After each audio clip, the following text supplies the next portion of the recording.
know, a few days ago, we actually had a debate up at Old Miss, and my family was out there in front of me, and I try to make sure they're always there, so I have friendly faces to look at. And I will tell you, I've never been prouder than to see my family looking at me like they did, and I do bless them. I praise God that they allowed, that God allowed me to be here and do this. Now, you know, I'm probably not supposed to be standing here, and the reason I tell you that because I come from a family where I was raised by a single parent. My mother raised 3 kids, raised on commodities. She worked on 2 or 3 jobs so that we could have a better life. I started working at 8. I started working selling newspapers at 8 years old because I broke my sister's glasses. I worked for a lady called Miss Lily McLaurin, and she had a slogan. Her slogan was rain, shine, sleet, or snow, little papers gotta go. I didn't know during the time what she meant, but what she was telling us that you're going to have all kinds of obstacles in your life, and that you have to continue with those obstacles just like everybody else has to. And it's what you do with them that counts. And so she taught me that at an early age. From there, I worked at a slaughterhouse. I worked car washing at Sears Roebuck when it was called Sears Roebuck and Company. I worked at my own business, and then I was blessed enough to be appointed to the Hattiesburg Public School Board. And I worked and was elected to the Forest County Board of Supervisors for 3 terms. And I presently served, for those of you who don't know, I presently serve as mayor of Hattiesburg, Mississippi. I'm in my 3rd term as mayor of Hattiesburg, Mississippi. The best job in America, because those people are terrifically wonderful, and I appreciate them giving me the opportunity to be here. But I'll tell you why I'm here.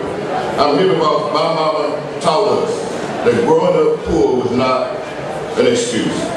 That growing up poor didn't matter. That growing up poor was something that you should be proud of if you make something out of it. She said that you should work hard, get a good education, and live according to God's principles, and that's what we've done. That bringing up allowed me to stand here today, and I'm proud to stand here as a Democratic candidate for the governor of the state of Mississippi.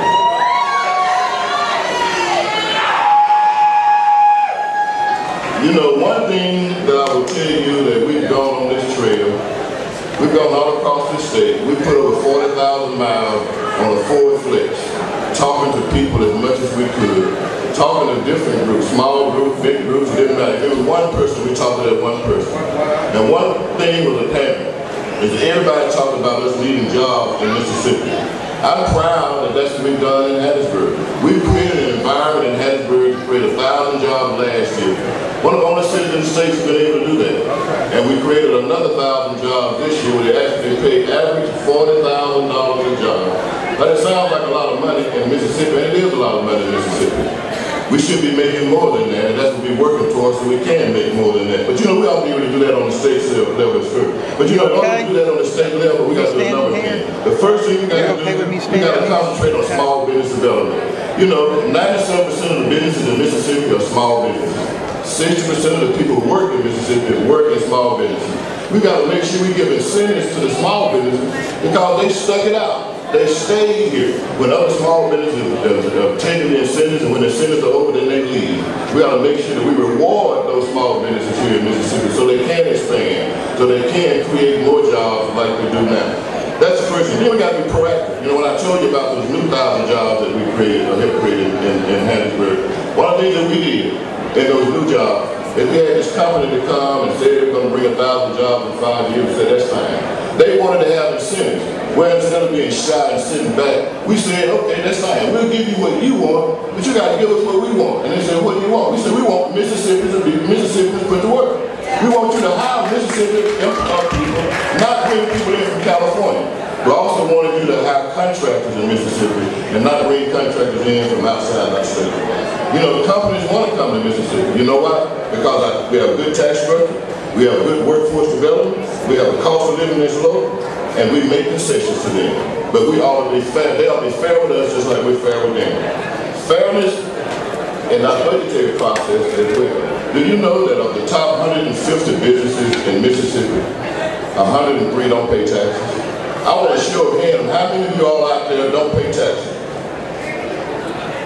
Well, that's what I thought. Most of you good Mississippians are like most of all of us. We all pay taxes, and that's a good thing. We need to do the same thing for the businesses around here. Now, I want to tell you that when you do the budgetary process, I do agree with the governor when he said that we have to come up with the core services that we have to give for the state of Mississippi. The problem that we've had is that we find out what the core services are, and then we cut the core. That is a prescription that we can't live with in Mississippi, and so we want to do that. Now, after Katrina, and after the economic downturn that we had, so we had to continue with the same thing, but I'll tell you what we didn't do. We didn't raise taxes, we didn't cut services, we didn't furlough anybody, and we didn't lay off anybody in Mississippi. That's what we did. Now, how do we do it? We did it by going department by department to make sure that they're more efficient, make sure they were more effective, make sure that we're using technology the way it should be done. That's what we need to do. My mama said we do more with less. I still abide by my mama's principle. You know, we need to increase revenues in the state of Mississippi. Now, don't get offended. I'm not talking about raising taxes, but I'm talking about raising the revenues. We need to review our corporate tax structure because I don't think it's fair. We need to look at loopholes in our tax structure because I don't think it's fair. And you know what? We need to fix public education. Now, you're going to hear all of us talk about fixing education. Now, when we talk about fixing education, we came up with a plan. Our plan is Mississippi Education Restructuring Plan.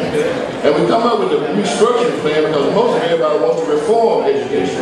And we're not talking about reforming education. When you restructure education, when you restructure anything, that means that it doesn't look like what it did when you started out. And so we want to restructure education. How do we do that? We want to do that first by making sure that every high school and middle school has graduation coaches. It's a known fact and the data will prove it out that you have graduation coaches in all of these places that the dropout rate drops and education rate increases. MERP is what we're talking about. The other thing we want to do is not only place that, we want to make sure that we have an $85 million tax cut for teachers. So what are we talking about? Tax cut for teachers.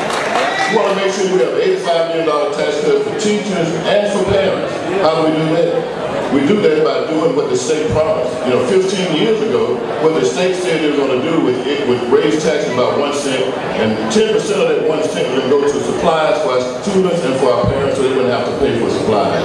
Well, it worked well until 2004. And then in 2004, they decided that it was working so well, they were going to take the $25 million and do something else with it. And we want to give it back to where it was 10. Then we want to look at teachers. You know, teachers, we say are professional, but we don't pay them like professionals. And we need to start paying them like professionals. So what do you want to do? If you have 3 years of service as a teacher, we want to exempt you from paying Mississippi state income tax. If you have 3 years service, not paying income tax, says that we value you. It says that you are a professional and we believe in you. MERP, Mississippi Education Restructuring Program, we want to look at the gifted students and we're going to look at vocational students. I will tell you that the people come to my house to work on my house, the carpenters, the painters, the electricians, all those people went to vocational training. They didn't go to a 4-year institution, but they have their own business. That's entrepreneurship. They are hired people. They do those kinds of things that we all talk about we want our children to do. Own their own business. That's what they do. We have to stop believing that every kid has to at least go to a 4-year institution because that's not the case. Every kid is not going to go. Let me tell you why they're not going. The reality is, when you start school in Mississippi, only 50% finish school, and a third of them have to have some kind of remedial training. And so we've got to change the way we do that by looking at how we keep kids in school.